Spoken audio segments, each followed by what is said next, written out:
तो ये थी भारत एट 7 की हेडलाइंस।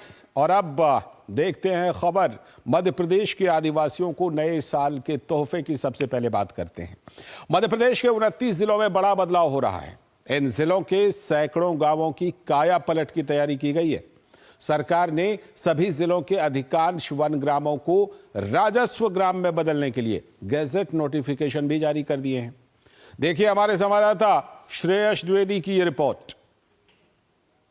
एमपी के आदिवासियों को नए साल का तोहफा। मध्य प्रदेश सरकार बदलेगी गांवों की सूरत। आदिवासियों के लिए वन ग्रामों को राजस्व ग्रामों में बदलने का ऐलान।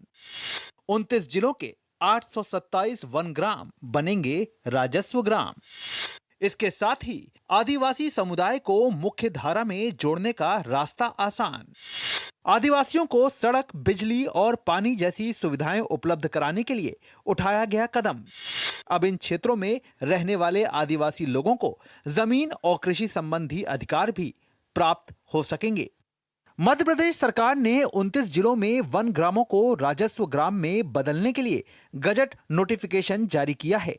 इस बदलाव से इन क्षेत्रों में विकास कार्यों में तेजी आएगी और आदिवासी समुदाय को मुख्य धारा में जोड़ने की राह आसान होगी। मध्य प्रदेश में कुल 925 वन ग्राम हैं, जिनमें से 827 को राजस्व ग्राम में बदला जा रहा है। इस बदलाव की नींव 20 साल पहले रखी गई थी।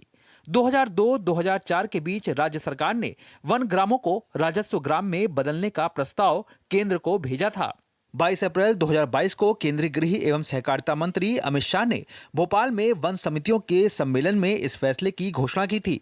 तत्कालीन मुख्यमंत्री शिवराज सिंह चौहान और वर्तमान मुख्यमंत्री डॉक्टर मोहन यादव ने इस प्रक्रिया को आगे बढ़ाने में अहम भूमिका निभाई।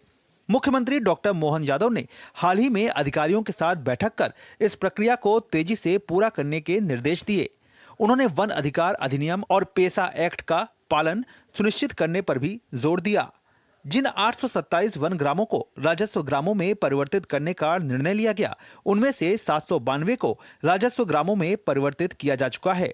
अब तक 790 गांवों का गजट नोटिफिकेशन भी करा दिया गया है। 29 जिलों के 827 जो वन ग्राम है उसको राजस्व ग्राम में बदलने का निर्णय लिया है। ऐतिहासिक निर्णय है। इससे आदिवासी वर्ग को उनका जो अधिकार प्राप्त होंगे, बिजली, सड़क, पानी के जैसे अधिकार राजस्व ग्रामों के होते हैं, वन ग्राम के भी जो राजस्व ग्राम का नोटिफिकेशन जारी हुआ है उसके बाद उन्हें प्राप्त होंगे। आदिवासियों को विकास की मुख्य धारा से जोड़ने, वन ग्रामों में राजस्व व अन्य सुविधाएं उपलब्ध कराने के लिए ये फैसला लिया गया है।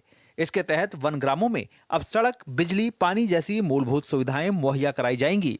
वन ग्रामों के राजस्व ग्रामों में बदलने के बाद यहाँ के निवासी भी सामान्य ग्रामीणों की तरह जमीन और कृषि संबंधी अपने अधिकारों को प्राप्त कर सकेंगे।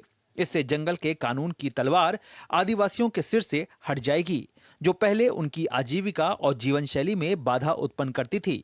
इस बदलाव से आदिवासियों के जीवन में सकारात्मक बदलाव आएगा, जिससे उनकी सामाजिक और आर्थिक स्थिति में सुधार होगा। सरकार के इस प्रयास से आदिवासी गांवों में आधुनिक सुविधाओं का प्रवेश होगा और वे कानूनी तौर पर अपने अधिकारों का पालन करने में सक्षम होंगे। वन ग्रामों को राजस्व ग्राम में तब्दील करने का मुख्य कारण आदिवासी समाज को विकास की मुख्य धारा से जोड़ना है, जिसके तहत सड़क, बिजली और पानी जैसी मूलभूत सुविधाएं उपलब्ध कराना सरकार का लक्ष्य है। कुमार गौरव के साथ श्रेयस द्विवेदी, डीडी न्यूज, भोपाल। अब खबर छत्तीसगढ़ से और बात बस्तर की नई पहचान की। कभी नक्सल हिंसा के लिए पहचाने जाने वाले बस्तर में अब देश विदेश से टूरिस्ट पहुंचने लगे हैं। बस्तर की वादियों में पर्यटक बिना किसी डर के घूम रहे हैं।